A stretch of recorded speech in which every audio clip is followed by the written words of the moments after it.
या जब किसी इंटेंसिव केयर यूनिट में जाते हैं तो देखते हैं कि बहुत लंबा सा ट्रीटमेंट कार्ड होता है। क्या होता है?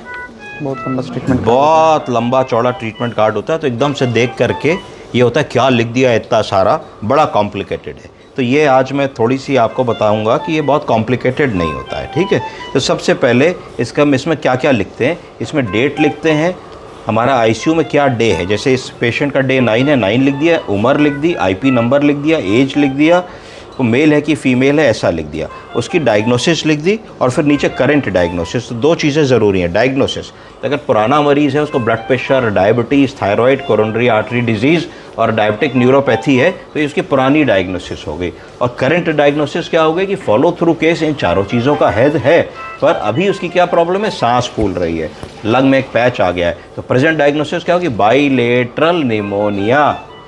ठीक है जी, विद पायरेक्सिया मतलब बुखार, काउंट्स बहुत बड़े हुए हैं, विद सेप्टिसीमिया, यूरिया क्रिएटिनिन बढ़ा हुआ है पर पुराना अंडरलाइंग किडनी का मरीज है। तो आपको लिखना पड़ेगा known case of CRF presented with ARF या एआरएफ अपॉन सीआरएफ, मतलब acute renal failure upon underlying chronic renal failure. यानी कि पहले से साहब क्रिएटिनिन 3 रहता था क्योंकि सीकेडी का मरीज है, क्रोनिक किडनी डिजीज का, आज 7 है।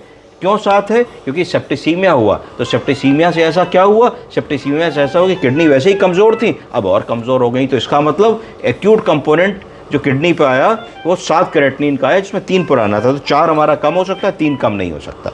फिर और आगे बढ़ेंगे हम इसमें। तो मेडिकेशंस, क्या हम मेडिकेशंस दे रहे हैं, किस फ्रीक्वेंसी से दे रहे हैं, किस डोज में दे रहे हैं, कितने बजे दे रहे हैं। अगला खाना है गोल्स एंड टारगेट्स। आज के दिन में हमने मरीज़ में क्या अचीव करना सोचा है। अगर मान लीजिए आपने गोल एंड टारगेट लिखा कि भाई हम चाहते हैं आज हमारे मरीज़ में इतना निगेटिव बैलेंस आए, यानी कि यूरिन इनपुट से आउटपुट ज़्यादा निकले, उसको निगेटिव बैलेंस कहेंगे। दूसरा, हम चाहते हैं कि आज हम अपने मरीज़ को कम से कम 4 घंटे टीपीस ट्रायल दें, तो ये हमारा दूसरा गोल एंड टारगेट हो गया। तीसरा, अगर हम चाहते हैं कि आज हम सेंट्रल लाइन चेंज करें, तो तीसरा हमारा गोल एंड टारगेट हो गया। उसके बाद आप चाहते हैं कि आज हम अपने मरीज़ में कुछ और प्रोसीजर करें, तो ये सब गोल्स एंड टारगेट्स में आ गए। फिर अगला खाना है स्टैट ड्रग्स। स्टैट ड्रग्स का मतलब होता है कि कभी कभी आप मरीज़ की सिचुएशन देखते हैं, भाई एबीजी किया, उसका पीएच कम हो रहा है, तो आपने कहा sister, brother, nursing officer 2 injection 4 ampoule आप वो लगा दीजिए इनको, सोडा बाइकार्बोनेट स्टैट, या इतने मिलीग्राम, तो वो स्टैट डोजेज में आ जाएगा। या एकदम से आपको लगा कि भाई कुछ इनको निबुलाइजेशन की इन बिटवीन ज़रूरत है, तो आपने लिख के उसको स्टैट ड्रग में ले लिया। फिर आया इन्फ्यूजन्स। अगला खाना इन्फ्यूजन का। इन्फ्यूजन का मतलब है कि जैसे इस मरीज़ में देखें तो 3 इन्फ्यूजन और 5 इन्फ्यूजन पंप लग सकते हैं, है ना। तो हमें क्या क्या देना है, जैसे इसमें एक पेंटाप्राजोल का इन्फ्यूजन चल रहा है, इसमें नॉरेड्रेनालिन का चल रहा है, उसमें वैज़ोप्रेसिन का चल रहा है, 2 और चल सकते हैं, तो वो ड्रग्स देखनी है। फिर इसके बाद सबसे इंपॉर्टेंट है कि ये जो खाने हैं, ये 8 बजे क्या किया, 9 बजे क्या किया, सुबह की बात हो रही है, एएम 10 AM 11 12 13, इस तरीके से ये सुबह 7 बजे तक का है। यानी कि ये 24 घंटे का एवरी आवरली चार्ट है कि सुबह 8 बजे से अगले दिन 7 बजे तक का। तो 24 घंटे का हम इसमें निचोड़ लिखते हैं। क्या क्या निचोड़ है कि हम फेंटानिल दे रहे हैं तो सुबह 8 बजे कितने ml पे थी, फिर हमें लगा 9 बजे बढ़ा लें, 10 बजे घटा लें, तो हर घंटे हमने कितने ml पे दिया, 2 ml, 1 ml, 3 ml, 4 ml इसमें आना चाहिए। नॉरेड्रेनालिन दे रहे हैं, एड्रेनालिन दे रहे हैं, वैज़ोप्रेसिन दे रहे हैं, कितने ml पर आवर पे कब किस घंटे बढ़ाई घटाई, तो एट अ ग्लांस एक नज़र में हम इनको देख सकते हैं।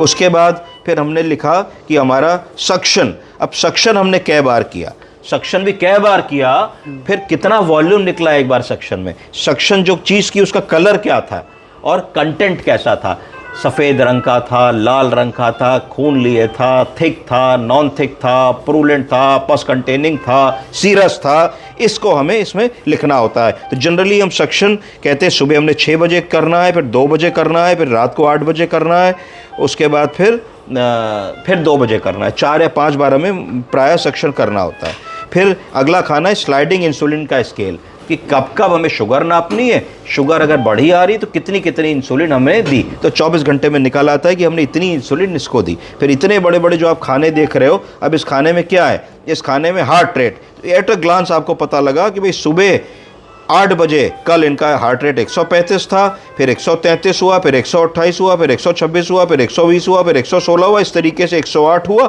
और ये ऐसे चल रहा है। तो एट अ ग्लांस आप 24 घंटे का असेसमेंट कर रहे हो एक ही कागज़ को देख के, वरना आपको बहुत सारे कागज़ पलटने पड़ते।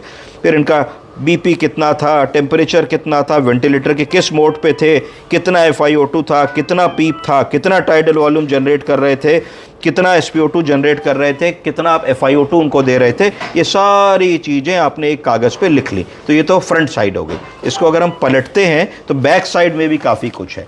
बैक साइड में इंपॉर्टेंट है कि क्या हमने इनको इनटेक दिया और क्या हमारा आवरली आउटपुट आया। तो ऐसे सिक पेशेंट्स में देखना बहुत ज़रूरी होता है कि हर घंटे किडनी कितना यूरिन बना रही है। उससे आप इस बात का आंकलन करते हैं कि आप कहीं पेशेंट को ज़्यादा फ्लूइड तो नहीं दे रहे, कम फ्लूइड तो नहीं दे रहे, डिहाइड्रेट तो नहीं हो रहा, ओवर हाइड्रेट तो नहीं हो गया, कि किडनी ने काम करना कम तो नहीं कर दिया। अगर किडनी ने काम करना कम कर दिया तो कि बीपी तो नहीं ड्रॉप हो गया, कि मीन आर्टेरियल प्रेशर तो नहीं कम हो गया, कि रीनल कंप्रोमाइज़ में तो नहीं चला गया, कोई और दवा की ज़रूरत तो नहीं है। तो ये वाला सारा असेसमेंट है जो आप इस पन्ने में करते हो। तो इस पर हमने लिखा कि पिछले 24 घंटे पे मरीज़ का इंटेक 1066 ml गया और आउटपुट 1715 ml गया, अर्थात 650 ml उसको निगेटिव बैलेंस आया, मतलब यूरिन कम हुआ। ये अच्छी बात है, इसका मतलब मरीज़ हमारे एटलीस्ट पॉजिटिव बैलेंस बने। फिर इसमें लिखते हैं लास्ट 3 डेज़, तो पिछले 3 दिन में हमारा कितना इनपुट गया, 53 and 190 ml, करीब 5.5 लीटर हमने इसको इनपुट दिया और आउटपुट आया 6820 ml। इसका मतलब 3 दिनों में 1430 ml ये पेशेंट हमारा